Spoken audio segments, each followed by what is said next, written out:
just so you're aware.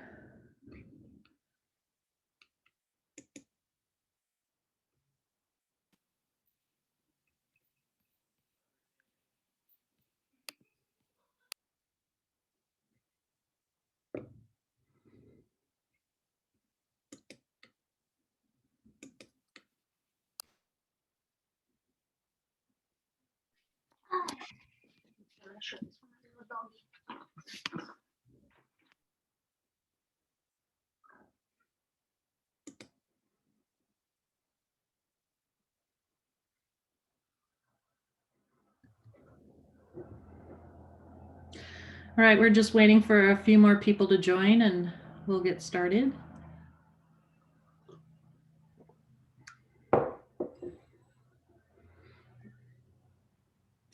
One of the things you'll learn about me is I like to be on time, and I like to end on time too, because everybody's time is so valuable right now. And I'm sure half of you are totally exhausted already, like I am, from a day of work. And and there's really only so far your brain goes during the day that it's still functioning and able to work well.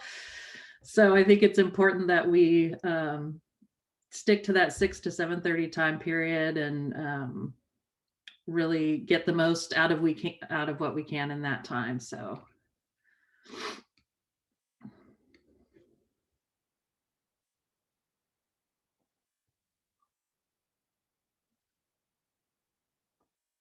if I ever go overtime, you all get 5 extra points of extra credit.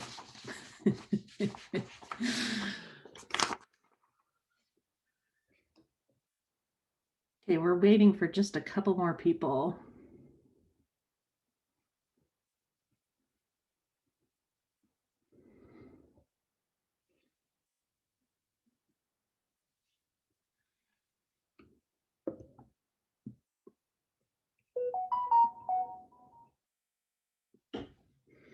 I'm going to double check and just make sure that no one's having trouble getting online this first time.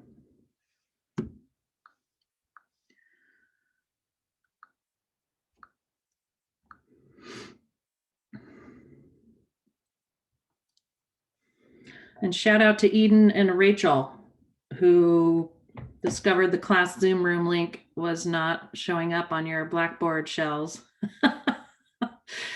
And so I had to talk to tech and get them to unhide the link.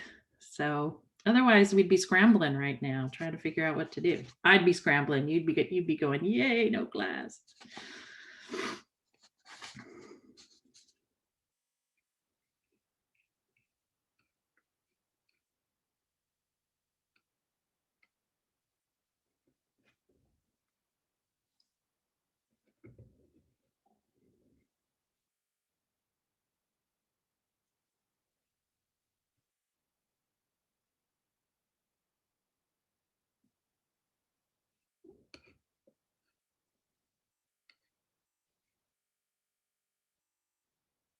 Okay, we are going to go ahead and get started, and other people can join us. As soon as I said that, someone else had to join.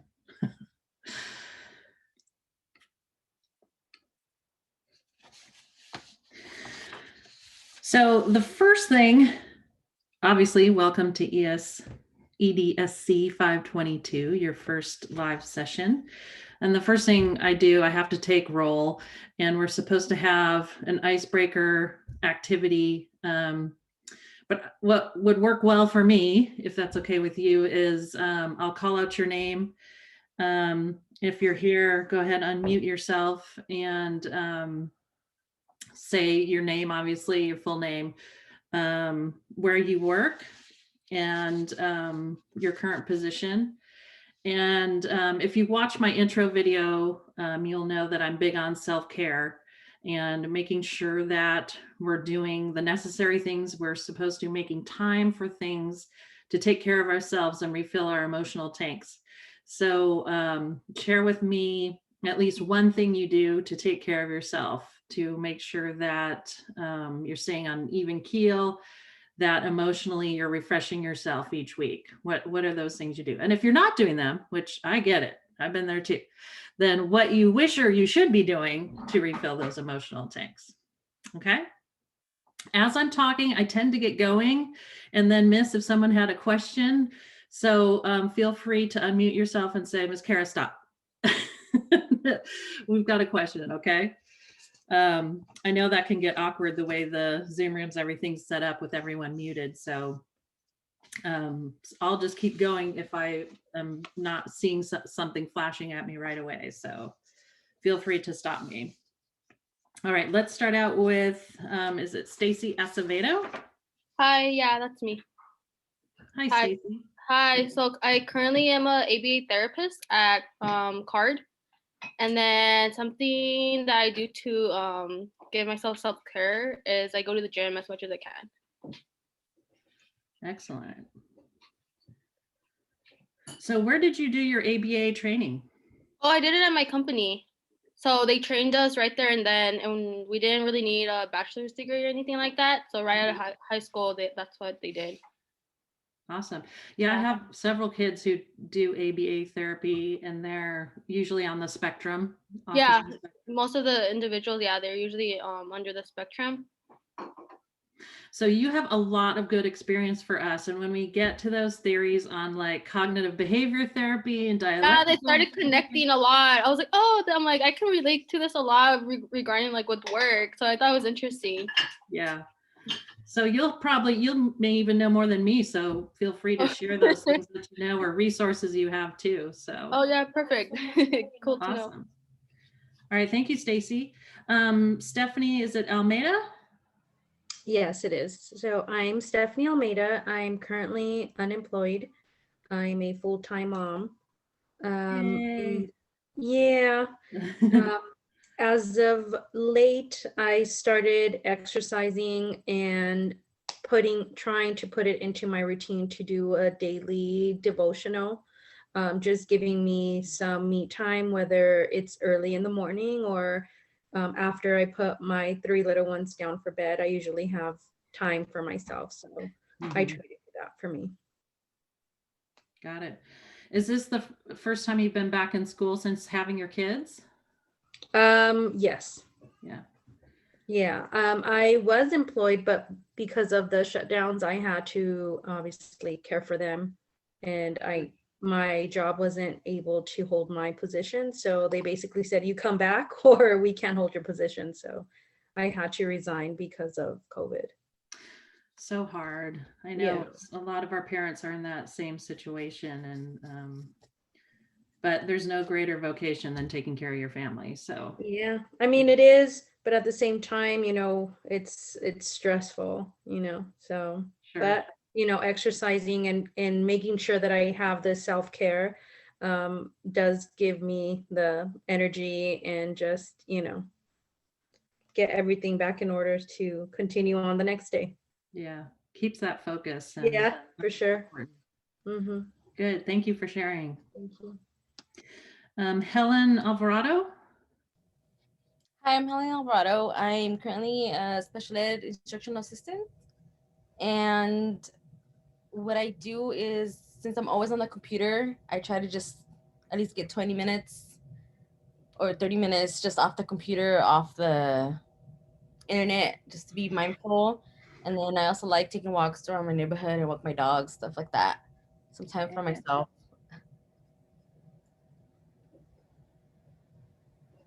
I know it's so hard when you're on the computer. I don't know if you have one of these like the digital watch things that count your steps, but it also like nags you to get moving and get moving. Yeah, I know. It tells you to breathe, it tells you to start walking. Yeah. It's like your built-in self-care. Yeah.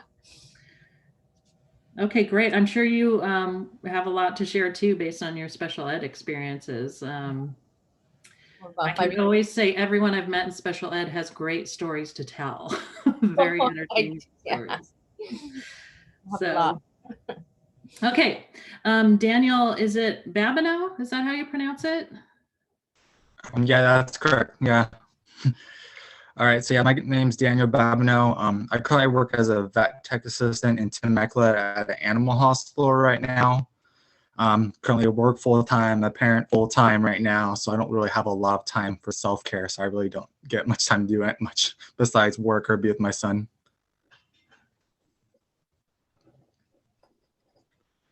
Do you have any ideas, like what is it that if you had the time would refill your emotional tank?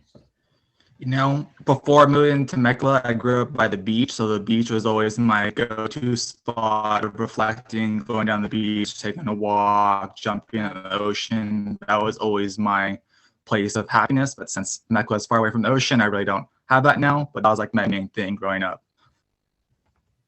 Excellent. Yeah, the beach for sure can be such a refreshing place. Not on a day like today, but on most days. Thanks for sharing. Brittany, is it Ebeltoft? Yeah, Ebeltoft is close Ebeltoft. enough. Yeah.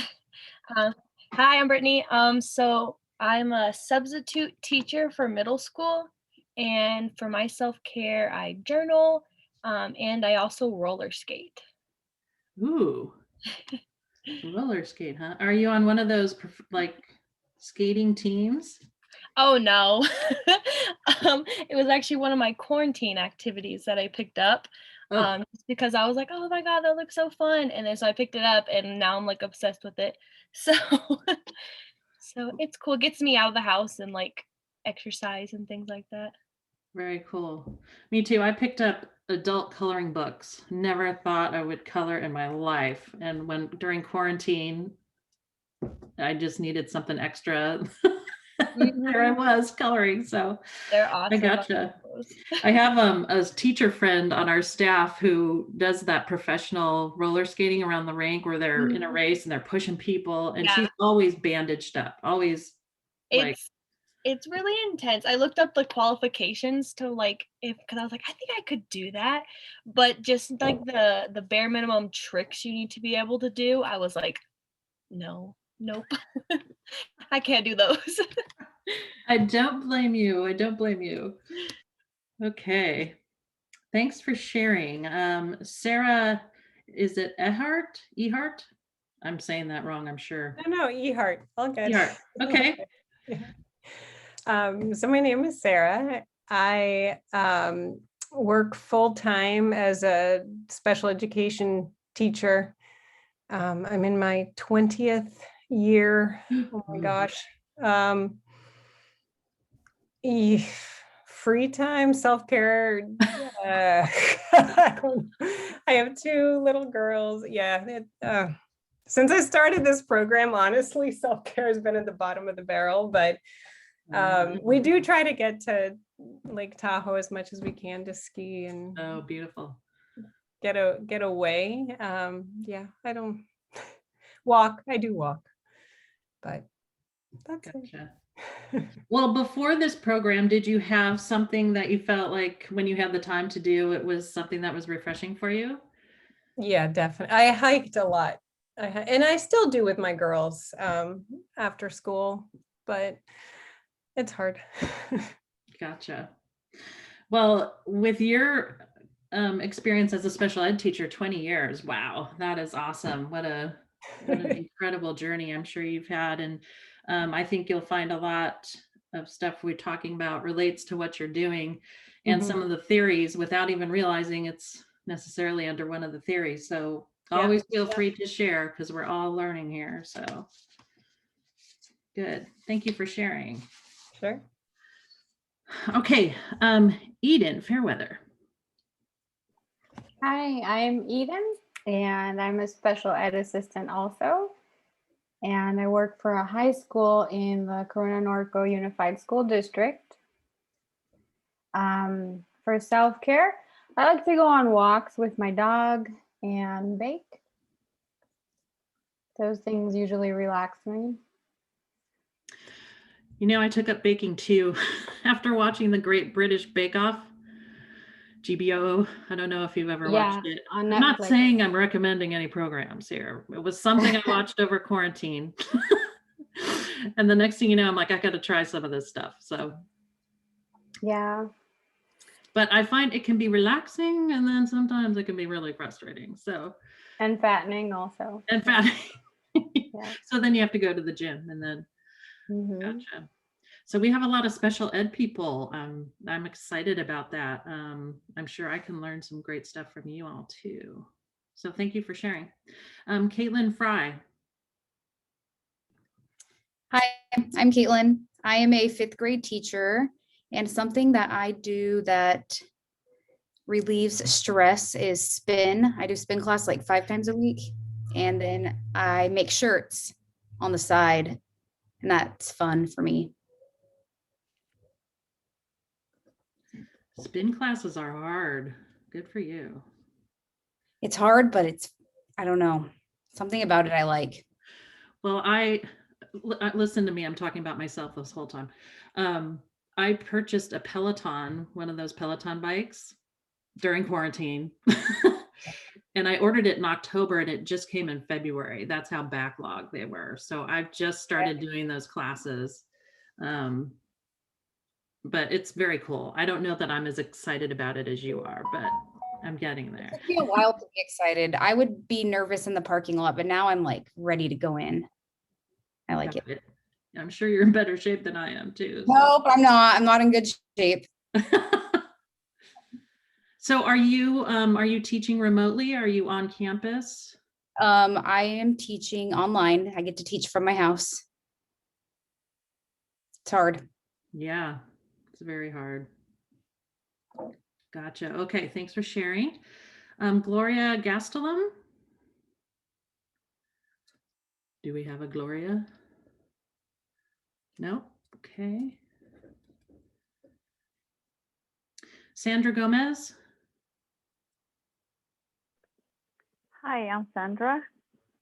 I am an ESL adult school teacher for the Almani Rosemead Adult School. I've been teaching for 17, almost 18 years. Been in education for 30 years.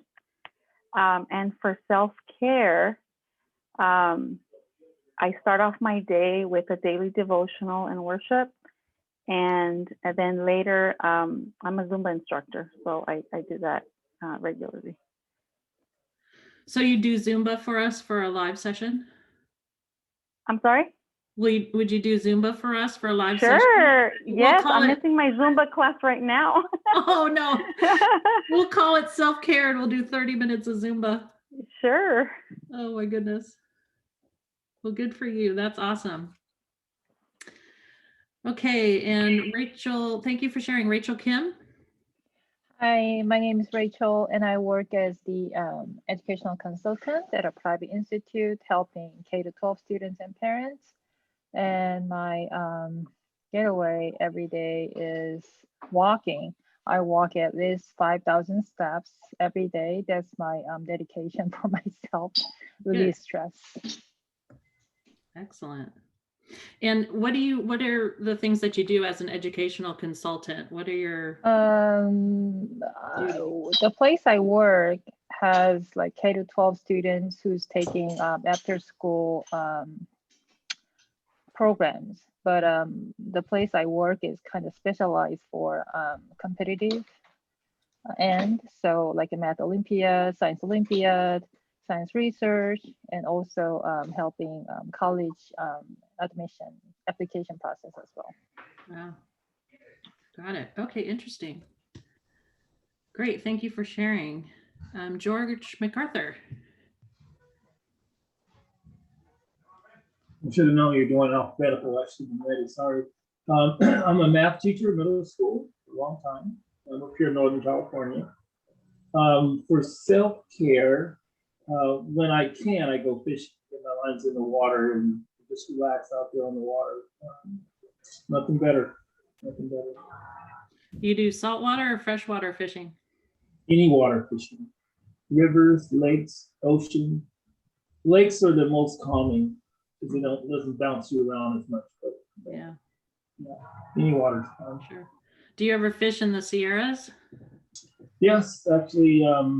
Yeah, I usually go with a guide because you have to, want to waste time on all that hiking, getting up the mountains, and then, yeah, it's a lot of fun. Trout fishing. Awesome. Good for you. All right. Thanks for sharing. Middle school math is something I'm still working on myself. Nicole Morales. Hi, everyone. My name's Nicole. I currently work as a freelance makeup artist for Lancome Cosmetics, even though I haven't been working that much because of COVID. And I actually recently graduated from UCLA with a BA in psychology. And so let's see, self-care tips. I love hanging out with my family and friends. So I usually reward myself after like finishing assignments or after work. I always try to see a friend or family members. And I also love watching reality TV. So I love The Bachelor. I love anything on Did you ED. watch it this week? Yes, I did. Oh, goodness. I Not have that no I'm idea. recommending watching this show. No, but it's a great show to watch. But yeah, I have no idea who he's gonna pick. So next week we'll see. It's gonna be a big surprise. But I love The Bachelor. Love that show. So that's my reward at every Monday. But yeah, that's And it. it's so racially charged this season. I think it's interesting to watch just from that. Oh yeah, for sure. Even though like I just feel like it's changed overall over the years, these past seasons, especially dealing with like the fantasy suite or just hometown dates, just how they're, I don't know, the producers are really making it really messy this season. So Yeah, for sure. it's changing. Okay, thank you for sharing. All right, Adeline Thompson. Do we have an Adeline? Yes. Yes, we do. Hi, I'm right here. Oh, there you are. Okay. Hi, I'm like so confused right now. So my before I answer the questions, my course list is the teacher says Shannon. Okay. And she's like texting me right now and saying, "Did you find my Zoom link?" But I feel like I'm supposed to be in this class, so I don't know. Do you know am I like, I don't know what's going on. Well, I know this. I have you on my course list. This is Okay. EDSC 522 Theories of Counseling. Yeah. That being said, there could be more than one Theories of Counseling courses going on at the same time. Okay, so I might be well, if I'm on your course list, I feel like I'm in the right spot then. But on my Blackboard, you're not on my Blackboard. It's the other class. So now, having said what I just said, one of the things they do have us do as professors or adjuncts, whatever you want to call us, is we have to compare. We have a record, kind of a record book that's separate from Blackboard. And there are always discrepancies between the two. Okay.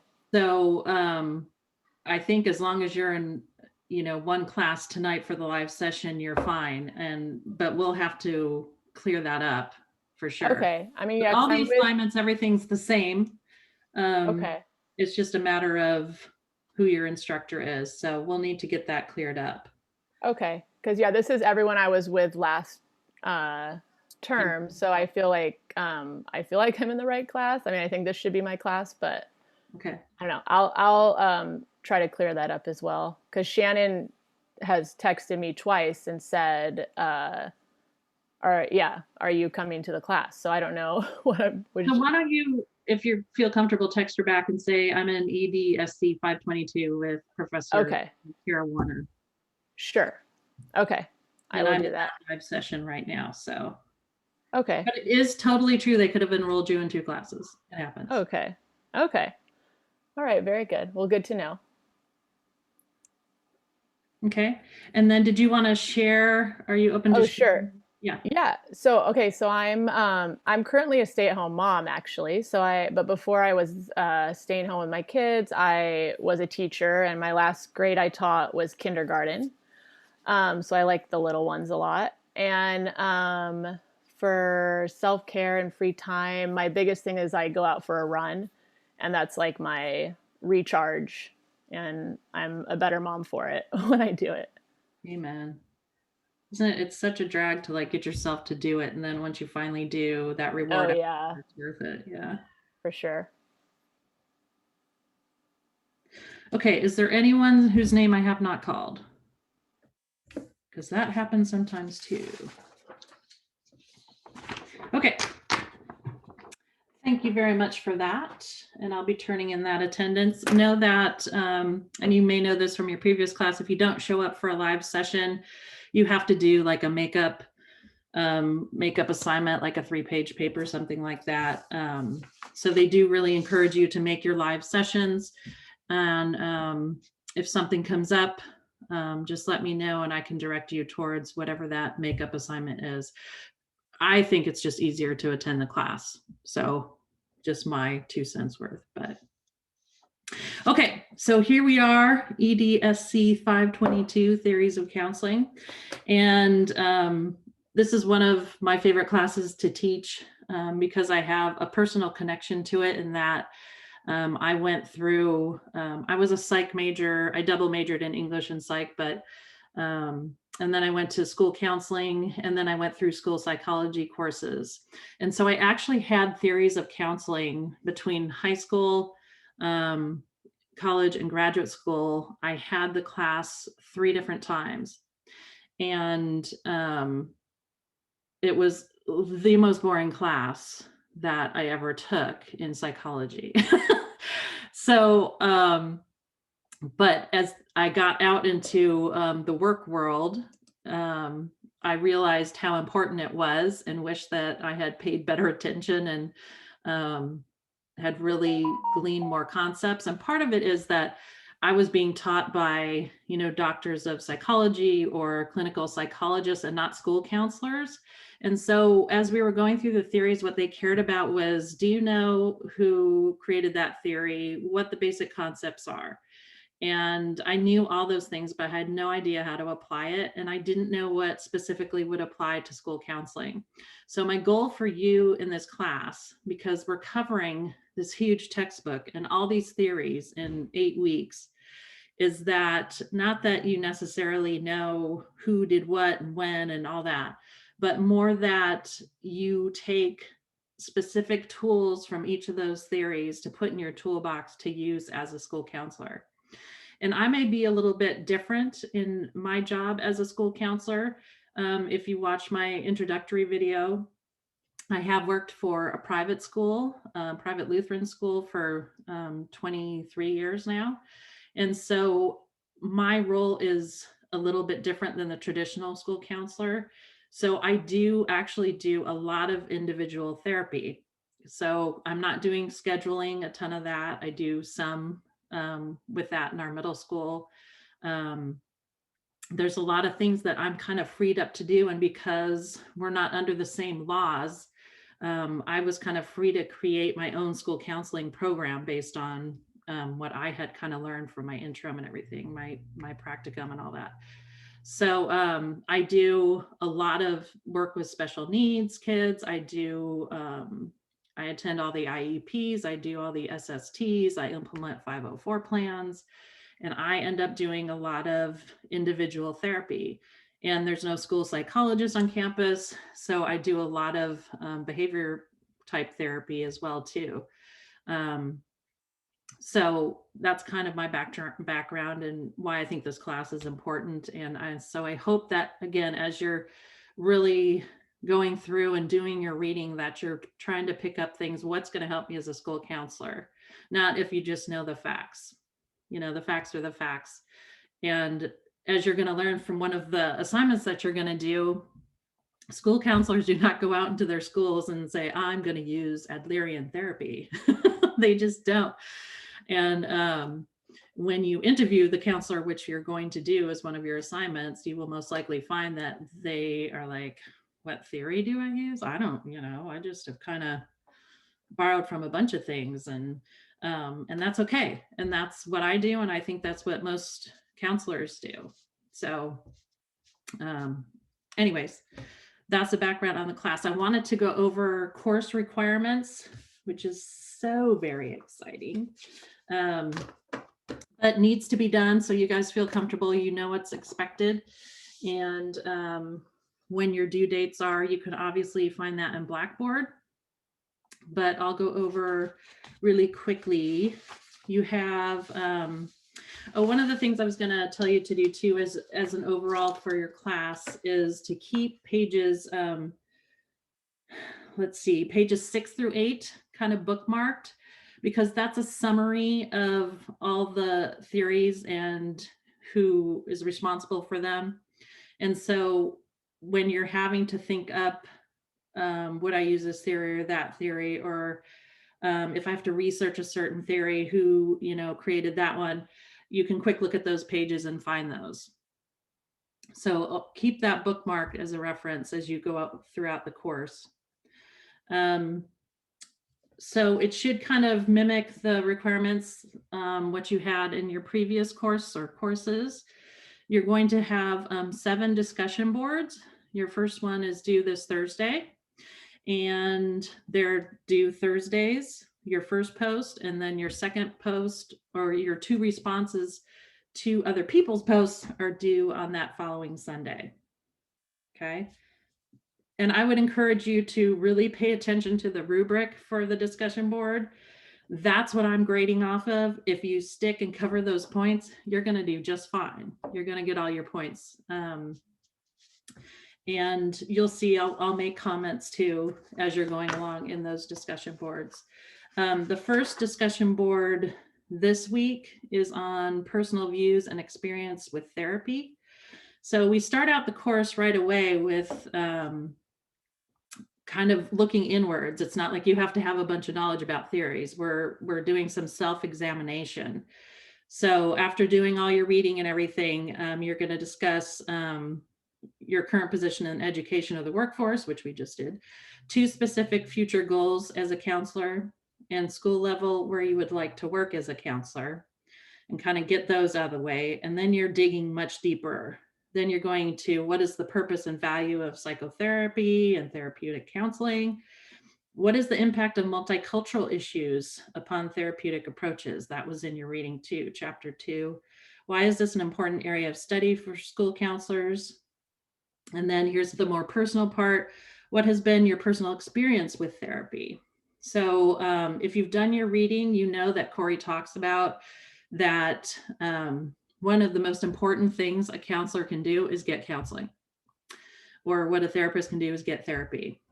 And this was something that I was required to do in one of my programs. And I kind of scoffed at it, whatever, at that time.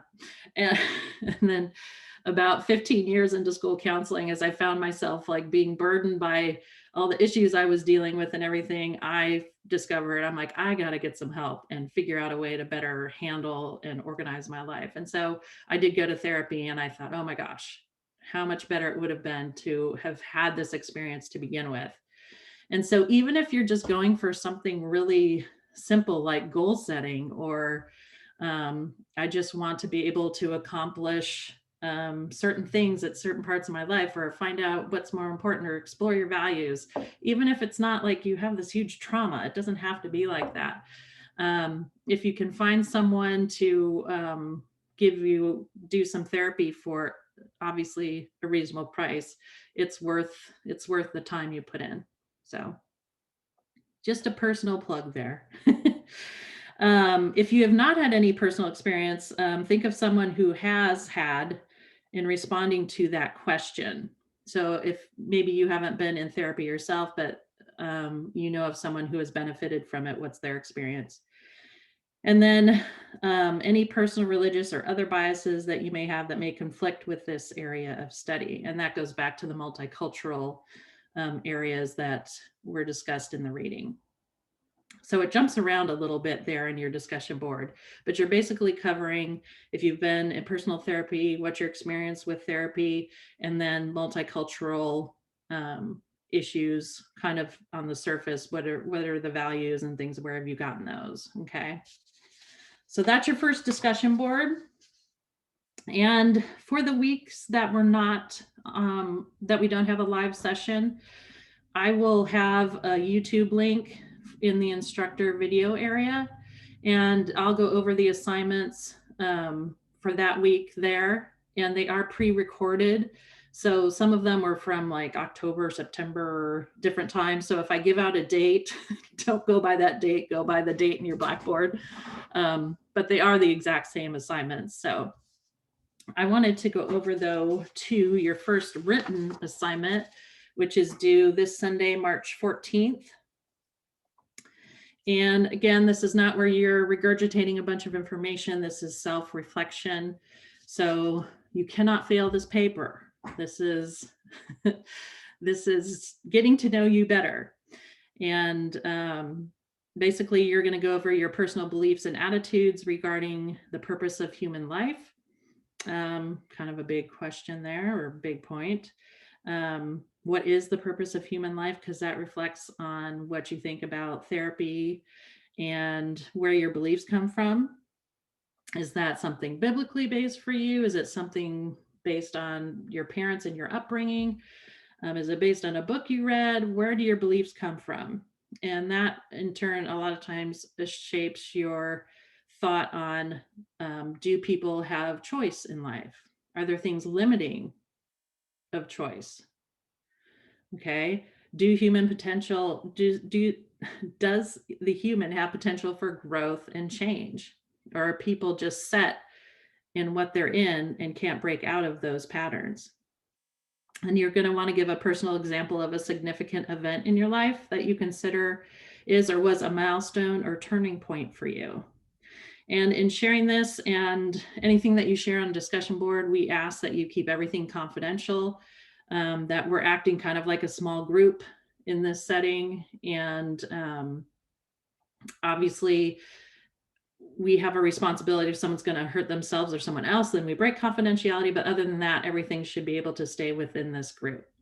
Okay. And then again, we go over a time in your life where you have sought help or guidance. So this isn't necessarily therapy, but just a time in your life where you sought help on a situation and how that situation was resolved. And then finally, how do personal beliefs help shape a counselor's therapeutic style and effectiveness? Okay, so these first couple of papers are usually about 3 to 5 pages. And I'll just quickly share just an overview of the other papers so you have an idea of how things can kind of sneak up on you. So we have our first paper due this Sunday, and then the assignment number 2, the written assignment number 2 is March 21st. And that's going to be an article review, School Counselors and Use of Theories, it's called.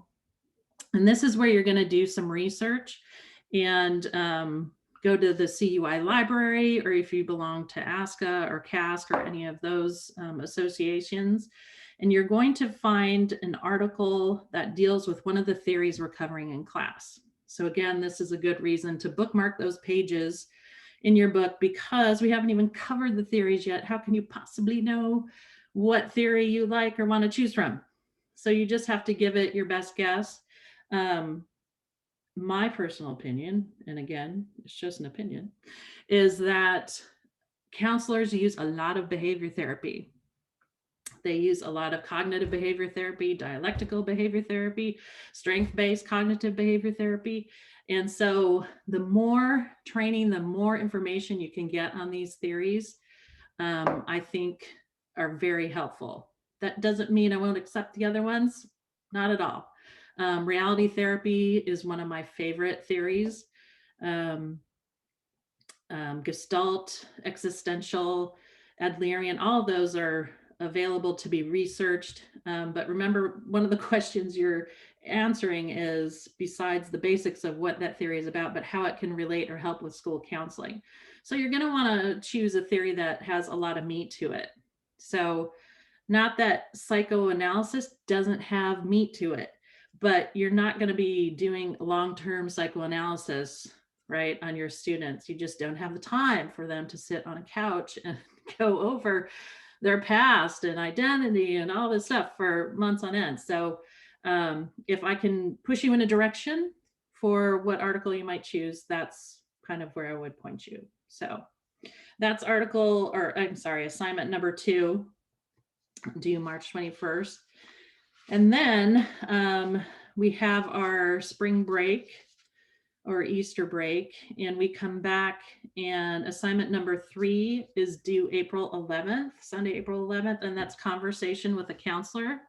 So you may want to start now, just finding a counselor who you can talk to about the questions that are proposed on this sheet. If you just follow some of the conversation prompts that are on the paper, the assignment, you'll get a good discussion going. But sometimes the hardest part is finding the counselor just to have the conversation with. So be starting to look for that now if you can. I have a quick question about that assignment. Can the counselor be from a community college, or does it have to be K through 12? It can be from a community college, absolutely. Okay. Any grade level, for sure. Okay. Okay. All right, then assignment number 4. So then we kind of have like another week break with our written assignments, but then we have 2 that come really fast at the end of the term. So May 2nd, narrative therapy counseling assignment number 4 is due. That's a Sunday. And from that, you're going to watch 2 video sessions on narrative therapy being done by a school counselor. They're actually really interesting. And you're going to pick one to talk about and discuss. And then just a short 5 days later, on Friday, the last day of the course, May 7th, is due Theories of Counseling signature assignment. And so this is more of a 10 to 15 page paper, and it's kind of a culmination, right, of everything you've learned. And so keep in mind, you have this assignment coming. You have 2 assignments quickly at the end. And this one is your signature assignment. So it's weighted most with 40 points. And be keeping in mind starting now, because part of the signature assignment is you're going to choose 4 theories that you think you would use as a school counselor, and 1 theory that you would not use or don't think you would use. So keep that in mind as you're reading through all of your work. What do you really gravitate towards, and what do you kind of go, that's not going to work? And that's going to help you with that signature assignment due at the end of the course. Okay. Any questions on written assignments? I know that was kind of a lot. And again, you follow your APA formatting. You do your basic good grammar, and you follow the points and do the rubric. I grade right off the rubric. You're going to get all your points and do really well. You don't think that length determines how good of a grade you get. It's more that you're covering the points that are being asked to be covered. So, okay. I had a question about the last paper. Is it 10 to 15? Does that include the reference in the title page? Or is it 10 to 15 just with writing? I'm not going to include the title page. Okay. So I have people who've done the full 40 points and done it within 10 pages, 8 to 10 pages, as they were very good at making it succinct and giving specific examples. And but other people, it took longer to do. So I'm just trying to give you a general idea of how much effort is going into each assignment. So, okay. Then of course we have 4 live sessions. One is tonight. Yay. We almost got one over with. And then we have weeks 3 and 5. So the week before spring break would be our next one. And then we have our spring break, and then we're back, and then we'll have week 5. We'll have a live session. And then we skip to week 8, the final week. And I did, plan out the course, and it does look to me like the final class session is on Cinco de Mayo. That's fine with me. However, we are allowed to schedule courses and change nights and times if everyone agrees. So I'm telling you now, if Cinco de Mayo is super important to you and we want to change it, as long as we agree as a class, we can change the date and time. Okay. Any thoughts on that? You want to think about it some more? Okay. So it's hard to think right now in March that we're still going to be in class on Cinco de Mayo, right? It just seems so far away, but it goes quickly. Okay, so any questions on those basic requirements? Because we've gone through 45 minutes and we haven't even gotten to our coursework. So let's move on to that. Let's start out with, and just go ahead and pop in, unmute your button and talk. I just wanted to get your general impressions about the podcast, the interviewing of Rachel Andrews. Did you have anything that really stuck out to you or something that was interesting to you in what she said? Anything that surprised you in what she said? I'll start. There were a few, I actually had to go back and look at the date. The one thing I think, just being special ed, that jumped out to me was that she said school psychs can't evaluate based on ADHD. And I believe that that's changed, or I know that that's changed in the last couple of years, that, you know, I mean, school psychs can't diagnose anything, but they can evaluate and make suggestions based on certain results. So that was one thing that I think has changed in the last couple of years. That's interesting you bring that up, because that's always been my understanding, is that like you can do the behavior scales that look at ADHD, and you could say that there's an other health impairment dealing with attention processing, but you cannot give a diagnosis, correct? Correct. Yeah. If the ADHD is intense enough that it's impeding their ability to learn, then absolutely they could qualify under other health impaired. But that's new, like in the last couple of years, that they can do that. So that was one thing. And then the other, I really enjoyed the podcast. But the other thing that just, I think, affirmed in a scary way was that she said she has one task a day that she tries to get done because she sees so many kids. And that did not surprise me at all, but I was like, oh gosh. Yeah. So, that was it. Yeah. I had other thoughts too, but I'll. Yeah. Have you guys started your practicums yet and talking with counselors at all about, haven't started yet? Okay. That's one of the. We've all thought about it, but we haven't started. Thought about it, but not started. Yeah.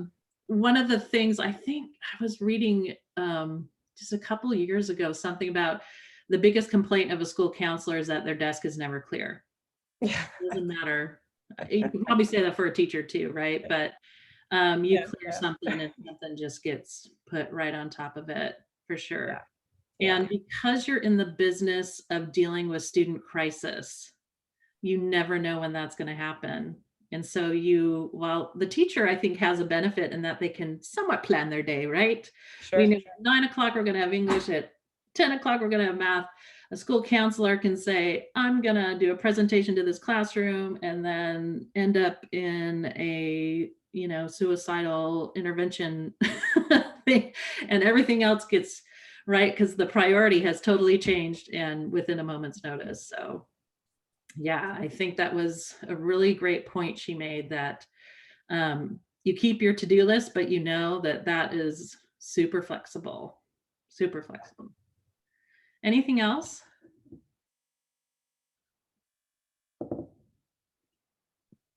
What I really enjoyed from that podcast was like towards the end of it, when she was talking about how it's really important to understand the kids and join that population. For example, when she said that she uses the word like a lot. And that just reminded me of my time when I would go see my counselors. And I realized, like they do kind of talk the way that I used to talk at the time, or even now. So I thought that was really interesting and definitely to keep in mind when I become a counselor, for sure. Yeah, really good point. And, I, at my age, which I won't say what it is, but it's older, I say dude a lot, and my friends will be like, why are you saying dude? I'm like, I don't know, because everyone I'm around says dude. But yeah, I think you do. And when you're working with high schoolers and even middle schoolers, I think it's easier because you're a little bit closer in age and you can develop more of a friendship. But I don't remember who was a kindergarten teacher, but having to relate to a kindergartner and what they're watching and what they're doing is, I think, harder, in my opinion, at least. It doesn't lend itself as easily to the current age that you're at. So but knowing what they're talking about, knowing the toys they like and the characters they like, and I mean, it's everything, because they come in the office, they don't want to talk about their feelings. They want to talk about, Frozen or what their latest toy is. So yeah, great point. Anyone else? I want to say that I like the part when she talked. I don't remember the terminology. I'm sorry, but I remember reading in our book, in our textbook in the last class, that when we see the students, that we shouldn't really maybe make it about ourselves or talk about our own selves, our own situation. But they did talk about how that is helpful, and that sometimes just making that's just what the student needs, like making that connection, so that they know that that we really understand that maybe we're in that same situation. So I was kind of glad to hear that. Of course, not making it about ourselves, but just getting that small anecdote in there, just so that they could see that we know what they're talking about and what they're feeling maybe. Yeah, really good point. I mean, the whole concept of self-disclosure in therapy, there was some talk about it in the chapters, like how to know what to disclose and when and how to do it. And it all really revolves around your relationship with that student, their age, what they can handle. You just have to be really discerning when it comes to that. But you can always see it when you're working with a student and you can really relate to them. They just, they really get glued to that. I'm sure those of you who are teachers and stuff too have noticed that the kids love when you tell those personal stories. So when you can do that, it is a really useful tool. Great point. I think making it relatable to the student, it allows them to open up and maybe have some type of maybe trust or confidence in you. So I think that was my big takeaway from the readings and the podcast, that, kind of what Nicole and the other classmates said about making it relatable and just, making them feel like you understand what they're going through and kind of relate it to your own experiences, not making it about you, but something that you can share with them so they can understand and open up easier to you. And you can, by them opening up, you can maybe guide them in a certain direction, or make them, comfort them. Yeah, for sure. For sure. Again, that personal reflection, just being able to relate to them is just so important for establishing rapport. And again, one of the struggles you'll find as a school counselor is you don't have all this time to build rapport. And so it becomes important to, when you're doing classroom presentations, that's when you're already building rapport. If you go out at lunchtime, that's something I do, and just touching as many, not physically touching, but touching as many kids as you can, talking to, how you doing, what's up, because you just never know who's going to end up in your office, right? So yeah, good point. Anything else from the podcast? Okay, great discussion. Thank you. The case of Stan. Now, when I first started teaching this, I didn't enjoy the case of Stan, but I see its usefulness. And I know it's a therapist in private therapy. Just take what you can from, I do think it's interesting seeing everything being put into practice. And I think as you see Stan grow and change, as you watch more of the videos, seeing how Corey uses those therapies is going to be really more interesting, probably more interesting than this first one was. But were there any takeaways from you from the case of Stan?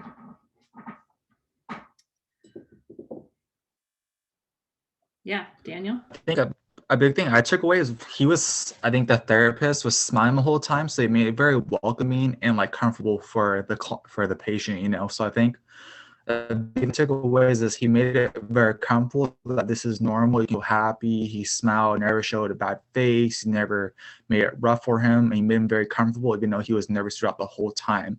So I think that was a big thing I took away. He just made sure the whole environment was comfortable for him for something completely new. Yeah. You get the feeling like there's this anxiety in Stan all the time, and Corey just keeps his cool. Like he just stays steady, and what a great effect that ends up having on Stan. That was a great thing to pull out from that. Good job. Anything else? Kind of going off, oh, sorry. Oh no, you're fine. Go for it. Oh, okay.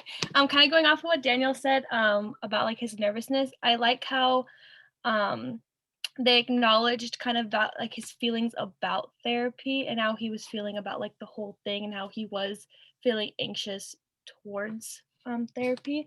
And I feel like that's really relevant to do even as school counselors, because I think as students going into the office for anything is very like intimidating. So I think it's important to kind of see what the therapist did and see that we can do that and kind of help acknowledge student like their feelings and kind of easing them into it's like a safe place, like it's good. So then like we're both on the same page knowing their feelings about the therapy.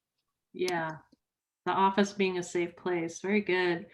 And what that can mean for, like a little kid is that you have certain toys in your office or Legos, or I used to have fish and ended up getting rid of those because they were so distracting. I couldn't get stuff done. But even something as simple as that just makes kids more comfortable, and it gives you something to talk about right off the bat too. Yeah. Very good. Anything else on the case of Stan? So from the video, I think it was interesting how Stan, like, I feel like he had the interpretation that Corey was gonna give him like, the right thing to do. I thought that was really interesting that he expected him to be like, tell him like, what he should be doing. But overall, it's basically him thinking and him evaluating everything about what makes him nervous, why he's so anxious. And then in the end, it's actually him being able to notice that and Corey just, being like that blank screen and then giving him a little bit of that push for him to be able to do things on his own. So I think that was interesting. And then just the way Stan thought, oh yeah, you're here to help me and tell me what to do and then I'll go do it. So I was just really, interested by that. Yeah, and can't you just see it in that it's like, I'm come here for you. You are going to solve this for me. And kids do the same thing. And though I think it's a little different because obviously you will tell a second grader, fifth grader what to do. In high school, they should know too. In high school, they would assume, like, hey, you know what? Do what you got to do, get your, pass your home, do your homework, stuff like that. I think for us, we should be telling them or giving them that guidance. While over here, Corey was just like, well, what do you think you should do? Or, giving him like indirects. Yeah. So yeah, I just thought that was interesting. Yeah, so I think go ahead. The whole time I was watching, but I'm still not sure if it's real or is this Corey? Is this like an actor doing this? It seemed to me like it was. I don't want to say too dramatic, but I don't know. Is that I couldn't distinguish whether it was real or not. Well, that's good. Authentic, I guess the word is authentic. I believe it is totally scripted. Yeah. Oh, it is scripted. Okay. Yeah. So I'm not crazy. Okay. Yeah. Right. And to be honest, I think the acting actually gets better. Okay, all right. I was worried. So it will seem even less awkward maybe than, but I think they do a good job. Yeah. Anything else on the case of Stan? Yeah, I felt really sorry for him. Like, I know his acting wasn't that good, but when we were reading about like his internal monologue, at some point I felt really bad for him. And I started thinking, well, what does a counselor do when they start to feel sad or feel bad or pity or any kind of other emotion that they have that they're directing towards their patient or client? What are you supposed to do to not let that interfere with the therapy or the counsel that you have to provide? Right. And I think that's a skill you develop over time. and it's something you have to be aware about yourself when you are getting too emotionally drawn out or drawn in. There was the concept of countertransference too, talked about in the chapter, where our own issues bubble up because the student's talking about something we have an issue with. And so then we become overly emotional and don't respond in correct ways. So yeah, good point. And again, I think it's just a skill you learn to manage that. And that sometimes people have to go through pain to get the most growth. And so pain is not always bad. Pain can be used for good. And so believe me, I tell myself that a lot because there are some really heartbreaking things you're going to run into for sure. Anything else? I just wanted to add that I too felt, as Eden said, what was going on in my mind was, wow, like Corey was so calm and collected, and I mean, I know it was scripted, but I just thought I was trying to put myself in his shoes and thinking, how are we going to get to thinking so quickly, like how to react, how to respond, what suggestions to make. So I started getting a little bit nervous and worried, and I thought, oh my gosh, am I going to be able to do this? That was my thought. Of course, I felt bad for Stan too, really bad. As Eden said, I felt really sad actually. I know that for me, that counter transference is going to be something that I need to keep on the forefront there, because I could get really emotional. I could see that. Yeah. Which can be your greatest gift and maybe the greatest downfall too, because you're going to be emotionally connected, you're going to do more, you're going to be more committed, but you'll have to draw a boundary, right? And you'll have to figure out where that is. And don't compare yourself to Corey. I mean, he's been in this deal for years and years and writing textbooks on this and studying theories. I mean, this is all he does. So I wouldn't compare myself to Corey either. And it is scripted, remember, too. So he knew exactly what to say, when to say it. Okay. Anything else on the case of Stan? I think they pointed this out already, but I think what I appreciated the most was kind of what Sandra said about getting overwhelmed with Corey. Like, am I going to be able to help the student or say the right things? I know it's scripted, but I still put myself in that position. But what was nice is that Corey didn't necessarily tell him like, go do this, but based on that kind of gave suggestions so Stan can come up with his own answers. I think that's something that was important for me to see, that I don't have to give them obviously the direction to go, but just kind of give them encouraging things so they can come to their own conclusions. Absolutely. And I think the points he makes too about therapy is work. If therapy was easy, everyone would be doing it, right? It's not easy. Therapy is work. And so it's okay to talk to kids about there's going to be some work involved. And you notice he gave them some homework to do. And that's a good strategy too, in giving them something that they can concretely latch onto a little bit to get therapy started too. And all I can encourage you is that as you practice counseling, you get, you find the groove of asking questions and the important questions to ask. And a lot of that just comes with experience, which is why you have those practicums and that field work to get that experience before you start. But the basic thing is common sense, I would say, and establishing rapport. If you can get those two, you can get pretty far as a counselor. So, okay. I just wanted to add to what Stephanie said, because it kind of reminded me, and also what Stacey was saying about like collaborating with the student to come up with solutions or come up with ways that the student can cope with, his issues. It made me think about restorative practices, because I know that's something that at least the school that I work in, we have a big emphasis on that. So not necessarily punishing a student for doing something or like treating behaviors in like a way where you're going to go in and fix the behavior, but collaborating with the student in a way that they understand the behavior and why they need to maybe change it or make adjustments. And then they also collaborate to find ways to make the adjustments. Mhm. And it also builds community. So kind of like you said, it builds that rapport because you're not telling the student what to do, but you're taking their opinions and their thoughts and their, you know, how they feel into account.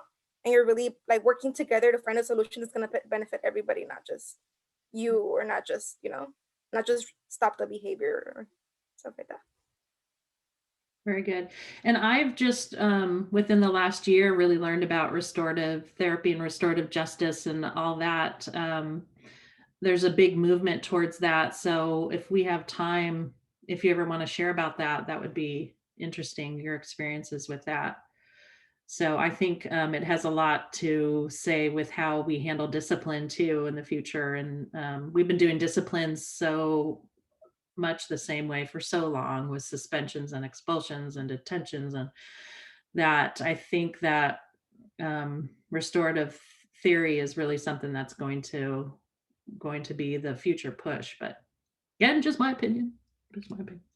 Okay, let's Can I move go on. off what Gloria yeah, go said as well? I think especially with collaboration process, and I think that really makes the students realize that they have control of themselves and that they are capable of like choosing how they react to things instead of like relying on others to like give them the answers. It helps them practice that they're like, I hold the answers, like I'm capable of kind of doing things on my own. So I think that's really important. And I know in the video, they go over that collaboration process with Stan. And I thought that was really important too, how they really emphasized that he was like, this is a collaboration process. We're gonna be working together. And yeah. just to communicate, to feel like, okay, you have someone on your side. I may not be giving you the answers, but I'm going to be here to help you work through them all. That's huge. Yeah. Good point. Okay, let's move on to our readings because we're quickly going to be winding down here. So is there anything in your readings you had questions on before? I had a little group activity. I thought we'd do a little breakout session and then talk a little bit about the multicultural counselor with a little bit of time left. But was there anything in particular you wanted to address before we do breakout groups? No? Okay. Okay, so I'm going to put you into 3 different groups. I was going to say, maybe I ordered the book, but it doesn't get here till tomorrow. Sorry about that. But I will read. I will catch up as soon as I get the book. And I believe you. And just know we haven't started any of the theories yet, so you're still in good shape. So those of you who have the book, and hopefully at least one person in each of your groups will have the book, there is a list of personal characteristics of a counselor on pages 19 and 20. And what I'd like you to do is I break you up into groups. I want you to look through those characteristics. And nobody is going to have all these characteristics. If you do, you're the perfect person. So let's do some self-reflection time and pick out the characteristic on one of those pages that would be the biggest weakness for you and how this might affect your counseling, and what will be your greatest strength and how you can leverage that as a counselor. Okay, so that's pages 19 and 20 in the Corey book. What characteristic might be your biggest weakness and how that might affect your counseling, and what characteristic is your biggest strength and how you can leverage that. And discuss that in your group, and then we'll come back, and if we have time, I'll give you a good 10 minutes. We can share if anyone feels comfortable sharing what they picked, okay? Sorry, I just had a quick question. So basically all the how would you say, all the therapies that we're seeing in the Corey and Stan video, does that all correlate with their book, correct? So we're just visually seeing how it would look like? Pretty much, except for they didn't really go over the book about intake. No, they didn't, but Yeah. I was able to relate what intake is just because of my work. So, you know, we do intakes and stuff before you even start like your therapy sessions. But yeah, that's the only reason why I was able to like, oh, okay, yeah, I know what intake means. But just so in the future, once we're watching, you know, and continuing the video, basically all the therapies are how it should look like then. Yep. Okay. So for example, in the next one, I think we're doing psychoanalytic, and the case of Stan will do, it's not going to apply the whole therapy and all of its intricacies, but he's going to choose some specific points in psychotherapy to practice with Stan. Oh, I think I already watched it, but yeah, that's yeah. Okay, yeah. Okay, that's why I was like, oh, I think what she's that's why I was just trying to connect, just because I honestly haven't gotten the book yet. So I was like trying to catch up with that. But once I do get it, I'll go over it, we'll read it, but I did watch it already. So okay, good. I feel like, yeah, I'm just more of a visual learner. So I feel like me watching it, I will be able to better understand it once I'm like reading it and picturing it in my head. Yeah, for sure. Okay, cool. Okay. All right, so I'm going to break you up into groups, and then of course you'll have a countdown when you're coming back, and then I'll try and pop in on you guys too and see how the sharing's going. And let's see, I got 1, 2, 3, 4, 5. Okay, so I'm going to break you up into 3 groups. Here we go.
Whoa. That's not good.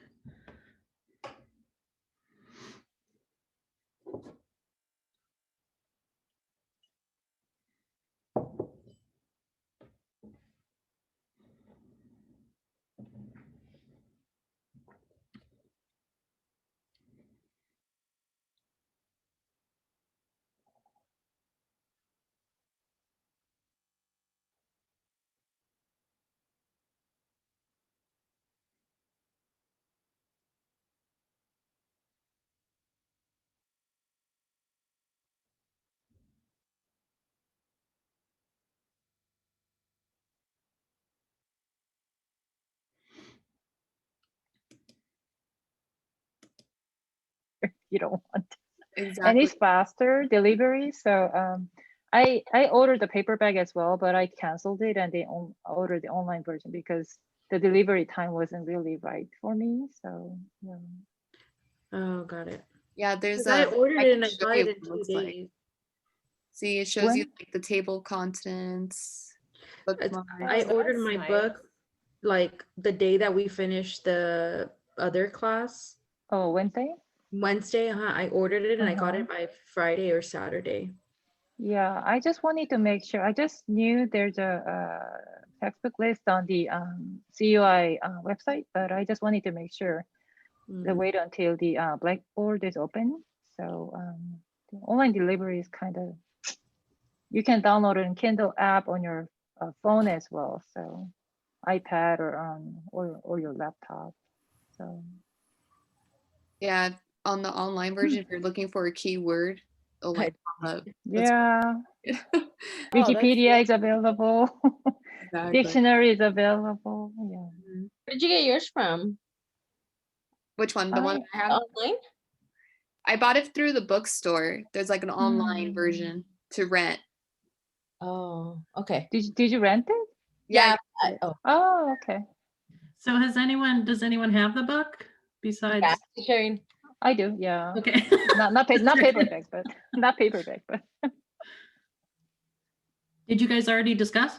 No, we're talking about the book. But who wants to go first? Rachel, I think she said she can. I can do that. Yeah. My weakness, my worst one is sense of humor. I'm not very using my sense of humor. I'm kind of serious person, as I have to say. I can smile, but my sense of humor is not my biggest strength. So this is personality I have to develop myself. And I think I can the next page, I think I can admit my mistakes. So that's gonna be my biggest strength. I think I can apologize if I made a mistake with the students. Tomorrow is my third day of practicum, and I have to go over with the students with Fs. So, and I already checked their, her record of the counseling, and I saw a lot of sessions happened already. So I'm kind of worried how I'm gonna use my sense of humor to make her not to feel bad about herself and feel the rapport. And yeah, so I'm kind of very anxious about it. I think I'm done for my part. I can go. Okay, go ahead. I'll go next. My strength, I think, would be my appreciation or the influence of culture and how culture can have effects on students, and how culture can, be an influence and maybe in some of the ways that they act, or, some of the issues.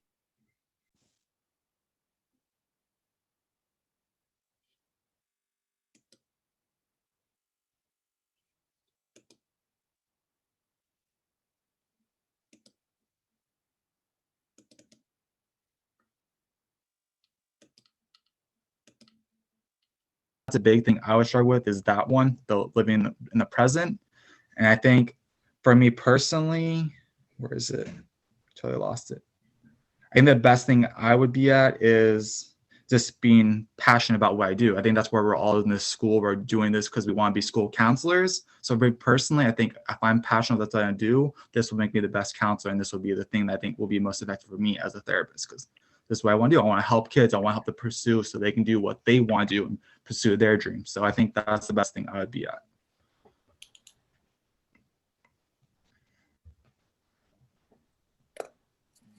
Yeah, I would agree. Honestly, I'd say, sorry if I keep interrupting, but I would say mine would also be passion. And I would think it'd be more to like the community that I'm serving, like also obviously the tasks and the fact that I'm counseling, but just working with the communities, because for me at least, like I want to continue to work in the communities that I grew up in, and that's like my drive and my passion, and for like that's what's gonna like make me the best counselor that I can be, just impacting like students that went through similar things that I went through growing up, and being the person that I want or I needed when I was at their age.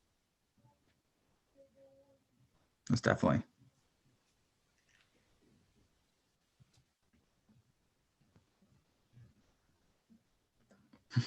Kind of missed our whole discussion. We're pretty much, we kind of already, couple of how. You went fast. Okay, well, hold on, let me join the last group and then we'll get back together. Just a second.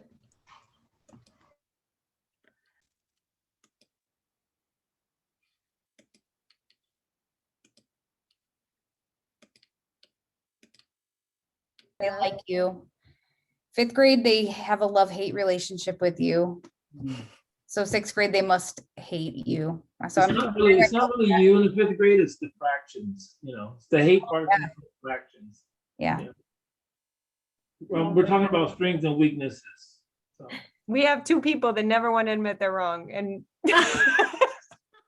they don't make They must be mistakes. teachers. Ever. Yeah, they are. I never said I wouldn't admit. I just can't remember when I was. Yeah. I admit it if I could, you know, if it ever happens, I'll admit it. But it never happens. Gotcha. Are you guys done? Yeah, but we're having fun. We never got to do, well, I don't know. Anyway, this is fun. Getting to know each other a little bit more. I don't think we ever did breakouts in the other We classes. didn't do breakouts. Yeah. Didn't even, yeah. Oh, you will. You will in other classes, I'm sure. I try and but do this that. is good. We try and Like, do I that think- once a class. Go ahead. No, sorry. It's so hard on Zoom. It is. It is. We're No, just we've saying gotten to know tonight- each other over discussion board posts, I think. but Oh, my goodness. that's about it. And it's hard as an instructor to, because a lot of times you're reading some personal things about people and they've just been a face on a screen. It is so hard, like not really getting to know you guys. So we'll do our best though, for sure. Okay. Let's get us back together. Hold on. All right. Oh. Thank you.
It went to the whole class, you guys.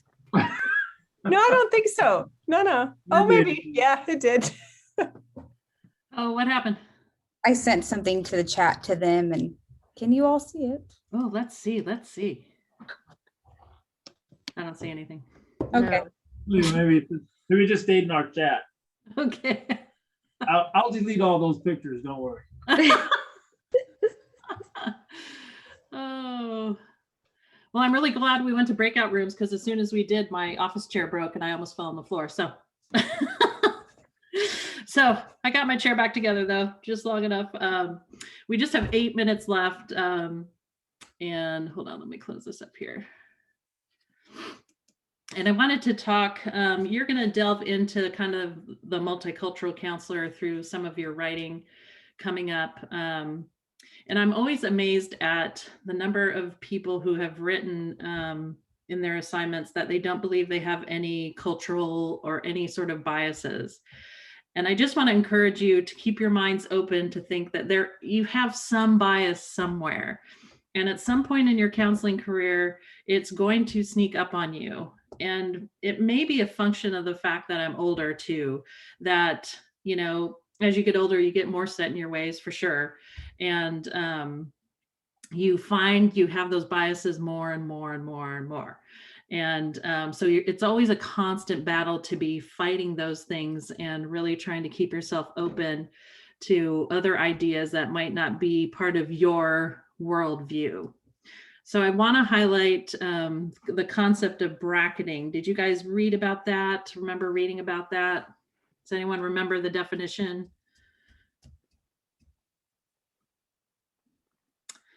Okay. So it's managing your personal values so that they don't contaminate the counseling process is referred to as bracketing. Right. So I guarantee you that sometime in your counseling, there's going to be a situation that hits home that is against one of your core beliefs or values.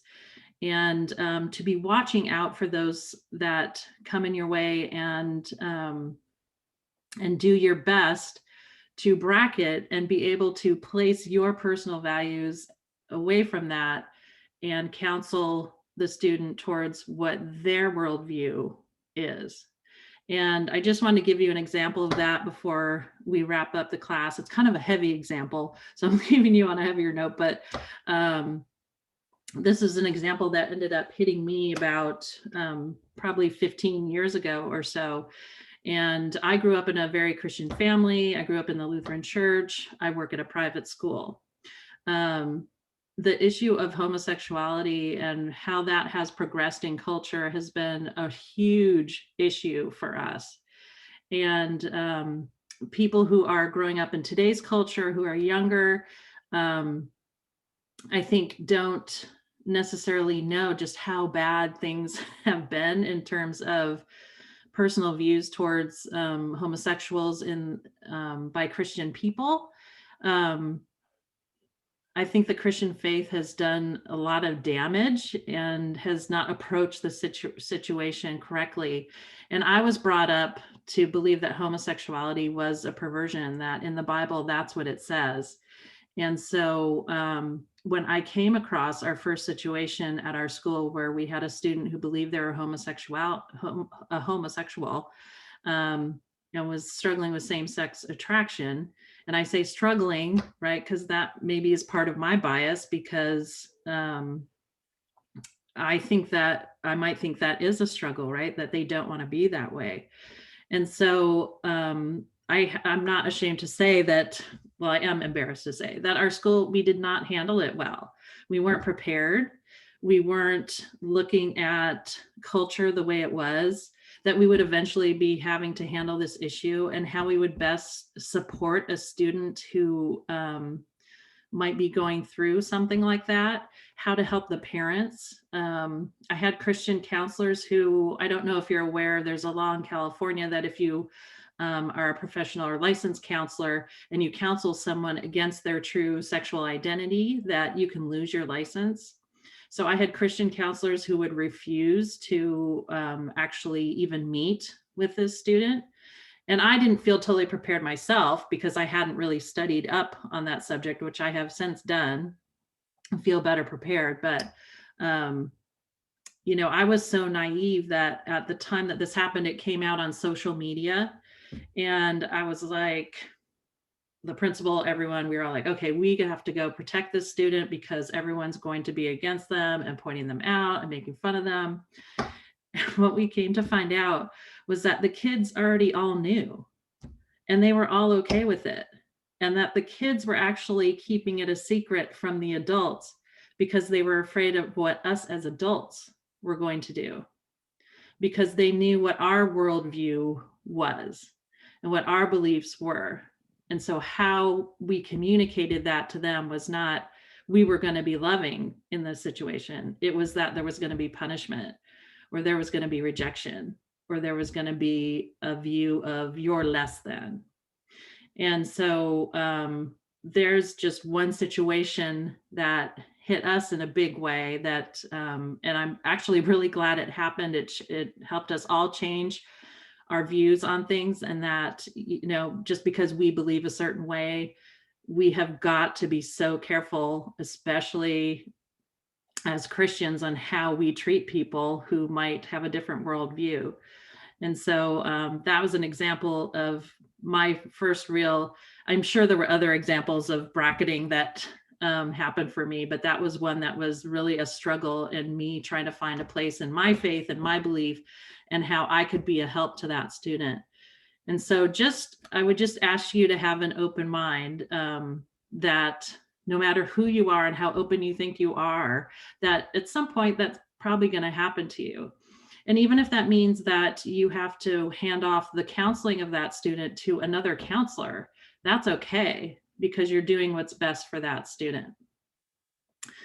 Okay, so I'm wrapping up with that big example. How was that for your first night of class?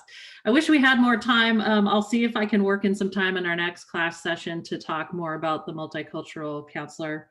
But you have your reading on that. You have some of your writing you'll be doing on that, and I'll be commenting on that as well. So with that, I wanted to wrap up our last class session with a quick prayer. Okay. So let's bow our heads. Father God, we just thank you for our opportunity to gather this evening. I thank you so much for bringing these students together safely tonight. I thank you for their open hearts and their open minds. I thank you for the passion they bring to do good in this world, to be a blessing to others, to glorify you. I pray that you would guide me with your Holy Spirit to be the best instructor I can for them and answering questions for them. And Father, I just pray you would bless this journey we are on together.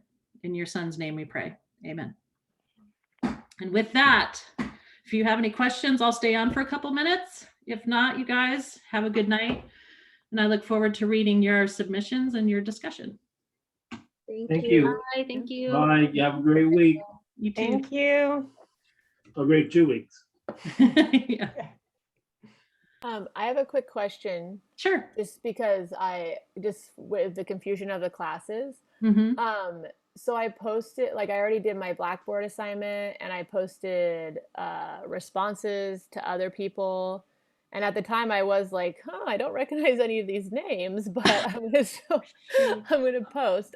But so I don't know, can I transfer those over, or do I just, or should I just switch into her class? What should I do? Do you have a suggestion? I think, I'm going to email Jill Swisher, our program director, right now.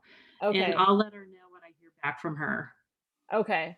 Because I'm Okay. also signed up for a different practicum class than other people in the class as well, it seems. So it seems Did like you get an email for when is your practicum class? Well, I haven't even gotten an email when it is. It's just it's with a different instructor. It's not with your guys's. Nicole said she's with Stephanie Roberts. Yeah, tomorrow night at 5:30. Yeah, and I'm not in that class. So I'm so confused. What the heck? I know. And my practicum instructor just sent us a slideshow, and we don't have any class. So don't know what is happening. Well, every practicum instructor does it differently too. So some may Zoom with you, some may just use phone or email, or so Okay.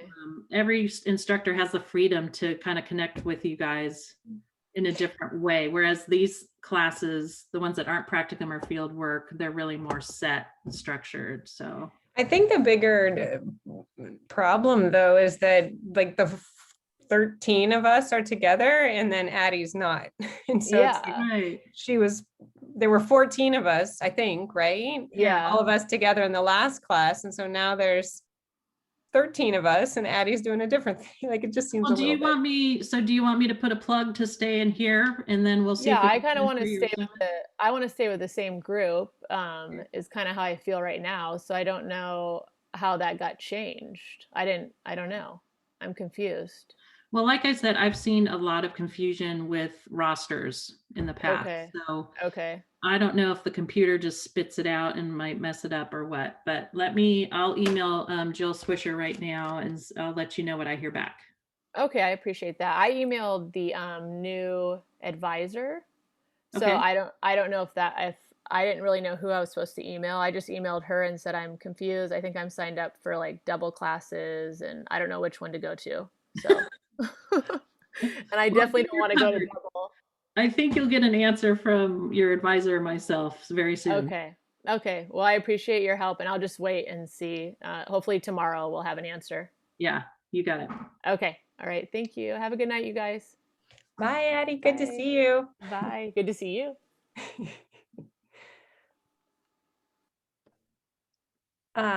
I had a question about the assignment due Sunday, but is there a way, should I just email you or call you? Yeah, if you want to talk privately. Yeah. Or I can just hang on, Gloria, if yours wasn't a personal question? Mine, I was just a little late, so I wanted to know if I missed anything. I think it was like 20 minutes. So sorry. I confused We tomorrow's were at just- 5:30, so I had that 6:30 today. Yeah, you didn't Sorry. miss anything. We were just sharing. I was doing an opening of what everyone's hold on. What everyone's yeah, I have you here as absent. Thank you. Profession was and what they do for self-care. So I'll mark you as here, and you Okay. all you missed was the sharing, so you didn't miss like content necessarily. So okay. Sounds good. Awesome. Okay. Thank Okay. you so much. Then I'll see you on the next meeting. Have a Yep. good day. You too. Hi, Gloria. Thank you for hanging on for Sure. 2 minutes. So I was looking at the syllabus for this Sunday's paper, Mhm. and I'll just be very upfront with you. Sure. For 2 sure. weeks ago today, our next door neighbor, who we're very, very close with, their 12-year-old daughter died by suicide. Oh, And so having to write about the value of life and that, I don't know, it's really, I was trying to wrap my head around how I am going to do this. And so I didn't know, I yeah. just don't know. I don't know. Do you think it would be therapeutic at all to just write about that? Write about, To write about that experience that you've had, and is it too I soon? was wondering, I'm not sure. It's quite raw. Maybe that's an interesting thought. Why don't you Or maybe I should do more of the reading. I haven't finished all of the reading, so I don't know if that, although it's a more of a personal reflection, I believe, right? yeah, and what you could do is actually just stick to the multicultural questions. Although that can bring up issues of suicide as well, what people Yeah. believe about suicide and what happens afterwards, and what that means spiritually. And Mhm. Yeah. what about, do you have any personal experience with therapy? Not much. I do with, not for me, my husband and I went through a pretty traumatic experience with the first pregnancy, and we did go to therapy for that. It was very short, but super helpful.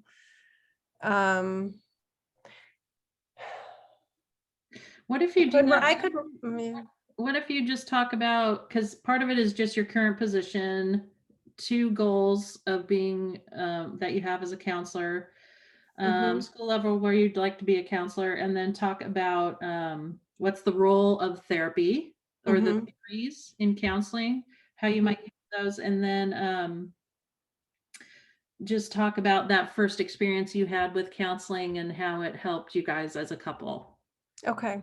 and pull out whatever you can on that. And if that is what you can do, then that's what you can do. I'm okay Okay. with that. That's Okay. that's I very think I'm looking at the notes that I took while you were talking earlier. All right, and okay. I think that sounds doable. I think that sounds doable. And if I get stuck, I'll just reach out for to you. sure. Is the best way through email? Yeah, I'm pretty regular with that. Okay. Text Okay. is hard because you never know if I'm with a student or whatever. So Oh, yeah, email, yeah, I yeah. can No answer. worries. Plus, Yeah. yeah, from your perspective, I wouldn't want everybody having my cell phone. So all good, all good. I'll Most just, people are very respectful of that. So no, all good. Okay, I think that sounds fine. And then if I do decide that I just don't know, I'm so, everything is so raw still. So sometimes I'm feeling like, yes, I want to talk about this. I want to share with the world so this doesn't happen again. And then other times I'm like, I can't. So I think if I can write about it, maybe I will. And if I'm just not in the mindset, then I'll focus on. yeah, and I'll understand. And no, I mean, this is like what, a 3 to 5 page paper. So yeah, I don't know that you could even tackle that in That's where my head immediately went when you said that. I was like, oh, this is a lot. It would be a lot. Yeah, it would be a I don't lot. know. I don't know. Okay. All right. Thank you so much. Appreciate you taking the time to chat with me. Yeah. And I'll keep you in my prayers for sure. Thank you. Thank you. Okay. Have a Alright. good evening. You too. Take care. You too. Bye.